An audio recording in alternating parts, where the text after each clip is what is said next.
Hey everybody, Matt Leger here, back with another episode of Philosophy Corner. Hope you're enjoying the series so far. This is episode number 3, where we're going to talk about shamanism. Now, what is shamanism?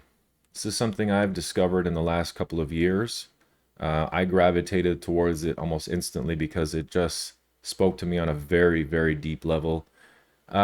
Shamanism, from my own sort of personal perspective, my own definition, it's really a religion of one.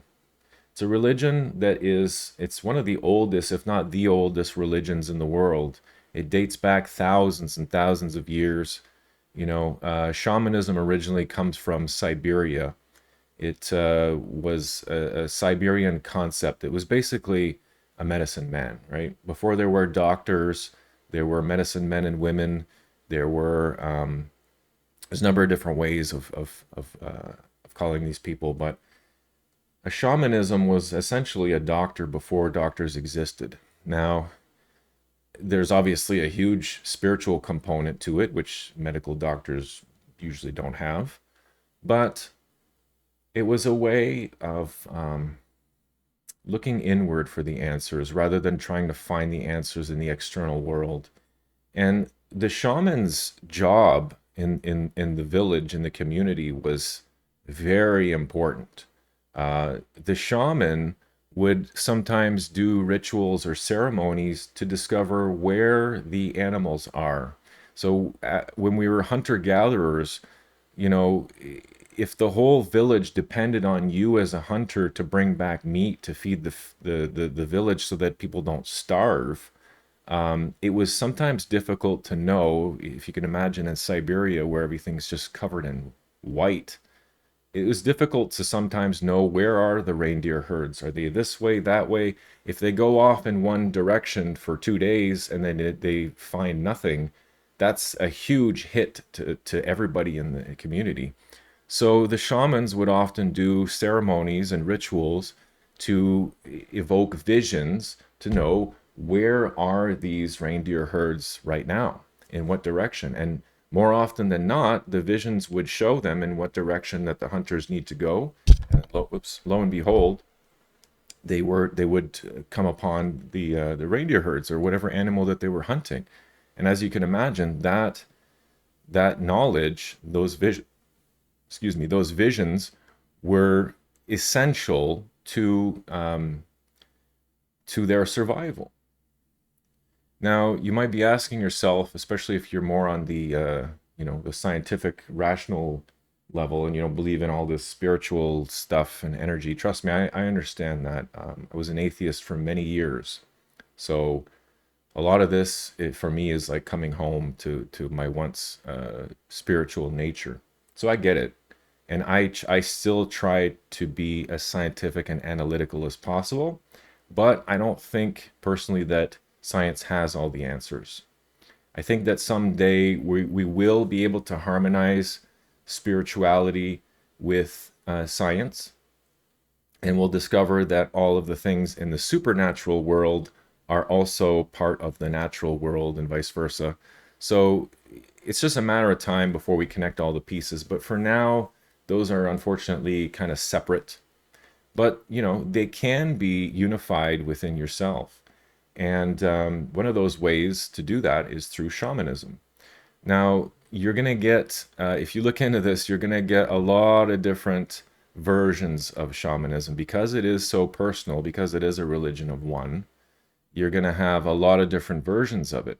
But you get a lot of different versions of any faith or any religion, right? Look how many different denominations of Christianity there are, or Judaism. So it's no different in that regard. I've looked into tribal shamanism, which really spoke to me on a deep level. I've looked into Native American shamanism, which also was very profound.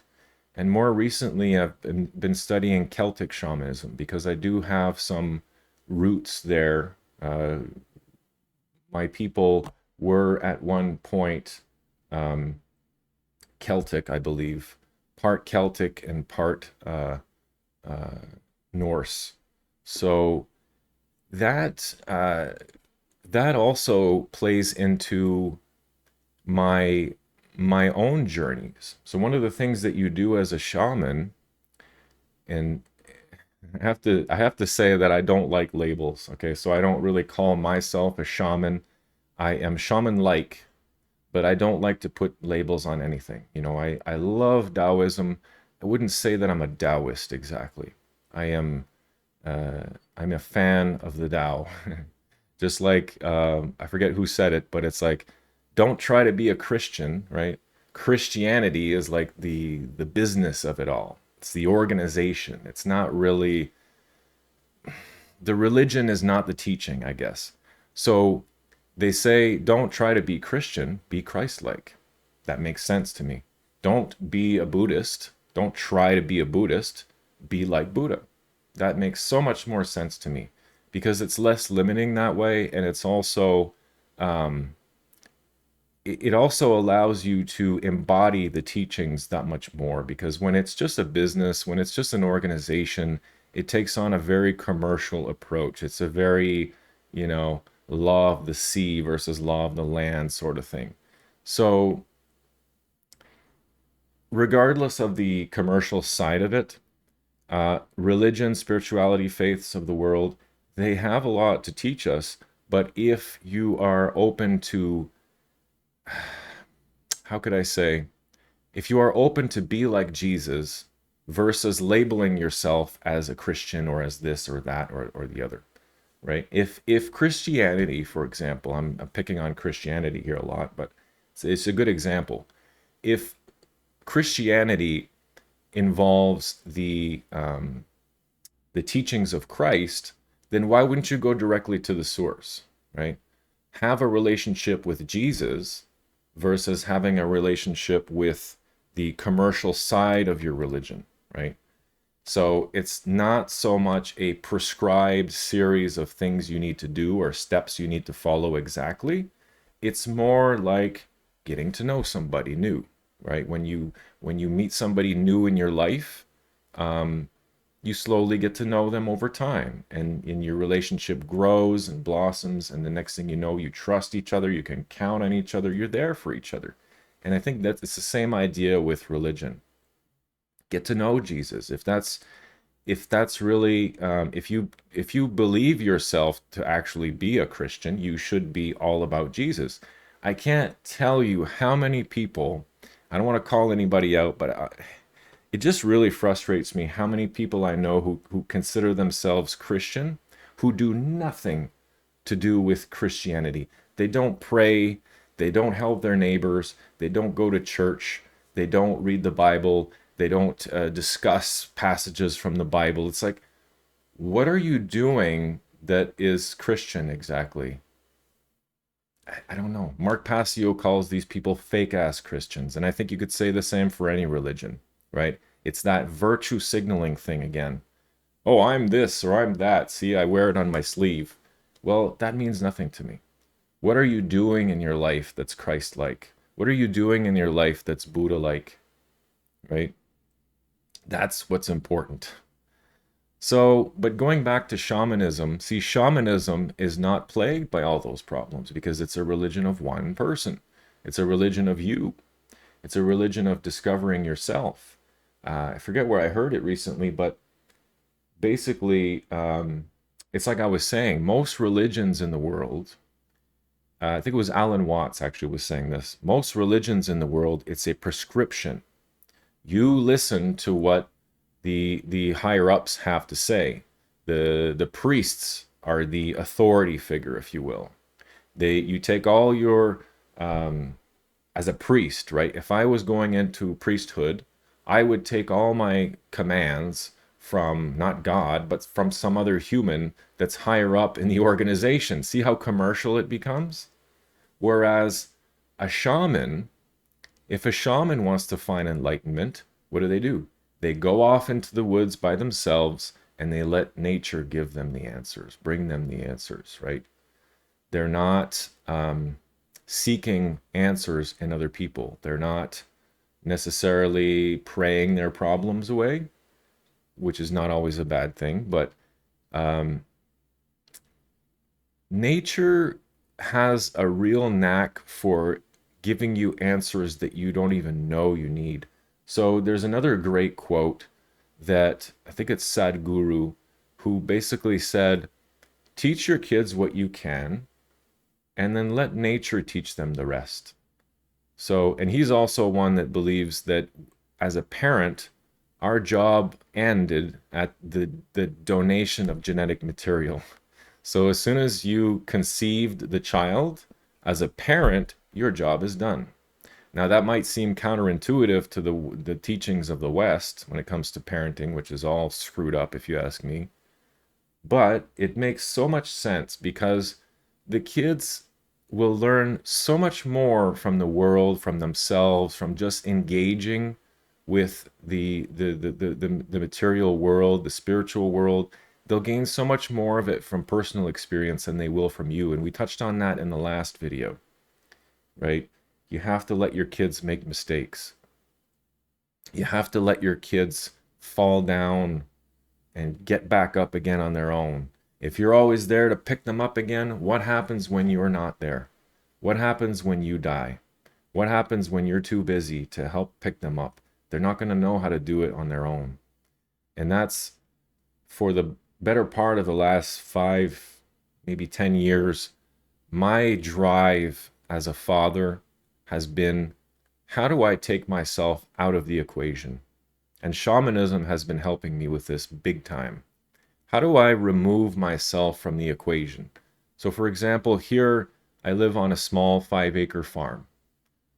We're not at a point yet where we can grow everything that we need, but with every growing season that goes by, we get closer and closer. We keep offsetting our grocery bill a little bit more, a little bit more, a little bit more, to the point where I'm confident one day we'll be able to grow most, if not all, of what we need right here on this land, on these 5 acres. And whatever we can't do ourselves, my growing community and network of people will be able to fill those voids, just like we'll be able to help them out in ways that they can't do for themselves.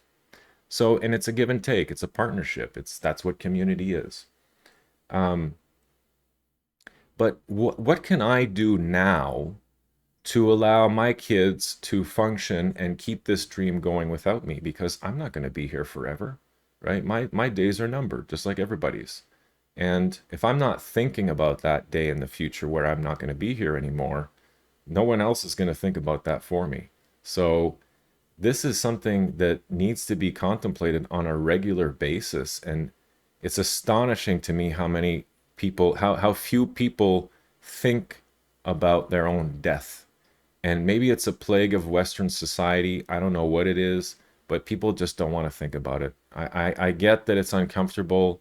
It's depressing sometimes. You don't want to think about it, but you have to think about it. You have to. Who else is going to think about it for you? Who else is going to take care of those things after you're gone? You're going to be placing that burden on somebody else, and they're going to struggle because they don't necessarily know what you want.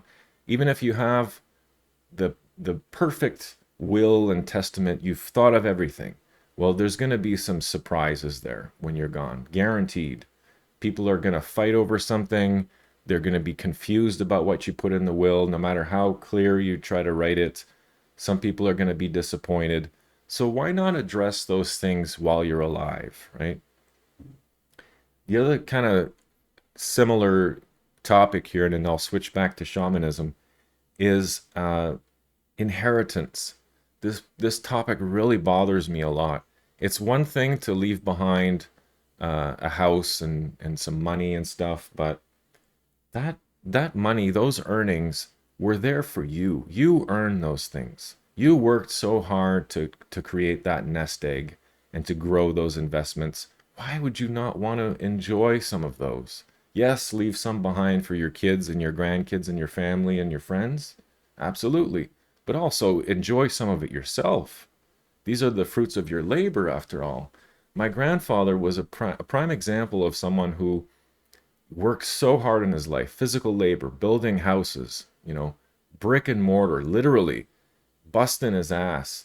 And he saved up a modest amount, in his bank account for when he passed away, he was able to give to his many kids and grandkids. Um, but I just would have rathered him enjoy that money himself while he was alive to make his life a little bit more comfortable, a little bit more enjoyable, a little bit easier, you know? Um, he had this old pair of hearing aids that were like falling apart, that were like from the 80s. And this was like just a few years ago before he passed away. And I just couldn't understand why he wouldn't invest a few $100s in just buying himself a new pair of hearing aids so that he could hear everybody around him. I mean, part of me and some of the family believe that he didn't want the new pair because he was able to, turn them down and block everybody out, which is a whole thing in and of itself, which is kind of funny. But at the same time, it was it was manifesting in other areas of his life, not just his hearing aids, but also, you know, having a comfortable chair to sit in. This rocking chair where the cat's sleeping right here, this is where I've been spending, my time in the evening. Sometimes I'll just play a game on my computer or I'll watch TV or I'll read a book in this chair and it's really uncomfortable. It makes my ass numb after a while and I'm like, why do I keep doing this to myself? So a few weeks ago, I took the plunge and spent some money for an actual like lazy boy chair, an actual comfortable. I am getting up there in age. I guess it's time for the old man lazy boy chair, but I just couldn't justify sitting in this uncomfortable chair as much as I love this chair and my grandfather actually made this chair. But he probably spent many a year in that chair with a numb ass and he just dealt with it. Whereas I can't justify that for too long. I don't like to suffer needlessly. I don't think anybody really does, but it's not creating any any virtue or any strength in me to just deal with this discomfort and just suck it up. Oh, I've got a decent chair to sit in. I don't need to get a new one. These are, physical needs that, okay, first world problems, let's say. But could I be happy in a chair like this? Could I be happy in a chair like this? Sure. But would I be happier in a better chair? Yes. Would I would I benefit from that other chair for many years? Yes. This is probably going to be the last chair that I buy. So why am I bringing all this up? Why are you talking about lazy boys now, Matt? It doesn't make any sense. Well, tying this back to shamanism is it's kind of the same idea. It's sort of in the same vein of taking care of yourself, right? Don't leave a massive amount of money in the bank for your loved ones without taking care of them while you're alive, while they need it, right? I forget who said it. I believe my other grandfather on the other side once said, "I'm going to give you money now." Actually, no, this was my wife's grandfather who said this. "I'm going to give you money now so I can see the joy in your face that it brings you." Right? That's beautiful. That is beautiful. And it's not to say that it's done in a selfish way, that you're getting something out of it, but why wouldn't you? Why wouldn't you? You're giving someone a huge amount of money. You're giving someone a massive gift. The very least they can give back to you other than a thank you and their appreciation is a smile to show that you've made that person happy.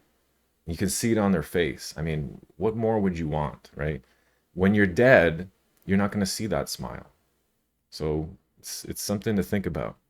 And it ties in perfectly with shamanism because shamanism allows you to find a place within yourself and within nature that makes you happy, that will put that smile on your own face. And in a way, God, nature, whatever you want to call it, will be happy and see your smiling face, and they'll be happy that they got to witness it as well, right? You'll have lots and lots and lots of time for smiles with God when you're dead. But right now, let God see your smiling face. Let God see that you appreciate this life and that you're living it to its fullest and you're doing what you can to help the people around you and to create smiles like God created for you. You're creating those smiles in other people as well. So you're kind of paying it forward. Now, with the last couple of minutes we have left, I'm going to get into some of the specifics on shamanism. and maybe some things that you can read if you're so inclined. Sandra Ingerman is a great one. She addresses all sorts of shamanisms, not just Native American or tribal, but she kind of touches on a little bit of everything. And she approaches it from a very, I don't want to say generic standpoint, but it's vague enough that it could be applicable to anybody, regardless of your faith, your existing religion. Shamanism should accentuate your religion, your faith. It doesn't deter from it. It doesn't take anything away from it. If anything, it will add to the richness of your relationship with God, your creator, nature, what have you. So it's really something that will provide a spiritual path, if you will, to greater manifestations of the divine within yourself, within the world. I mean, try it. Unplug, okay? Take even just an hour or two. Unplug, go find somewhere in nature. If you're in the city, you might have to go a little bit further. Maybe just a park will do. Go find a park bench where it's quiet, there's nobody else around, you're immersed in nature, and you'll see for yourself how quickly the answers come. Especially if you're looking for some type of guidance or you're looking for some type of a specific answer. It's amazing when you just quiet the mind, surround yourself with silence. And remember, silence is not the absence of sound. Silence is actually nature in motion. So when you go into the forest and you say, oh, it's so quiet here, it's not actually silent. There's no absence of noise. You're hearing nature in movement. You're hearing movement, period. So that's why things like silence are practically extinct in the world now, because there's always some man-made contraption breaking that silence, taking away from the natural movement sounds found in the wild. So there's always an airplane passing overhead. There's always a car driving by. There's always some noise, human noise, right? Which is not silence. It's taking away from silence. So more reason to enjoy the silence while it's actually there and it's available for us to enjoy, and creates a space where the answers come. Enjoy it now, because silence is disappearing more and more every day, and there will come a time, there will come a day where silence will no longer exist in the world. No matter how far into the abscesses of the world that you go, if you even go to Antarctica, there's planes flying overhead now. So the deepest part of the jungles, they have smartphones. So it's just a matter of time. I'm not saying this to depress you, but enjoy the silence while it lasts. And I think immersing yourself in nature, being in the silent moment and letting the answers come on their own, that is a big part of shamanism. Another part of shamanism is the spirit world, is what I touched on earlier. The shaman typically will have endured some type of suffering, some type of illness, be it physical, mental, psychological, an accident. Oftentimes they were injured badly in some sort of an accident. And the reason why a lot of these people become shamans is that they understand the suffering, that because they've experienced it themselves, right? It's just like I always say, I don't trust a psychologist that's not a little bit crazy, because they need to understand the people that they're trying to heal. And that's essentially what makes a good shaman, is a shaman that's been through some pretty heavy suffering and near-death experience, something like that. Those are the ones that make the best healers, because they've been there firsthand. Anyway, there's a lot more that I could talk about when it comes to shamanism. It's a very, very big topic, but hopefully that gives you an idea that it's, what it's all about. And it's not something that you need to read in a book. It's really in tune with human nature. I think we're all shamans deep down. We just we haven't discovered that part of ourselves yet. But it's just as simple as, like I said, disconnect, immerse yourself in nature as best you can, quiet the mind, quiet the environment, and just let the answers come. And you'll be amazed. You will be amazed at how powerful your spirit is, and you may not even realize that you had all the answers inside that you were looking for. You just didn't take the time to just listen. Listen to the soul, listen to the spirit, listen to the heart, and let the answers come. That was a big one. Anyway, episode 3 done. Hope you enjoyed it. Let me know what you think about shamanism. If you have other experiences, I'd love to hear them. If you have any other topic suggestions or whatnot, let me know as well. I wish you blessings, my friends. Take care, be well, and I will see you next time.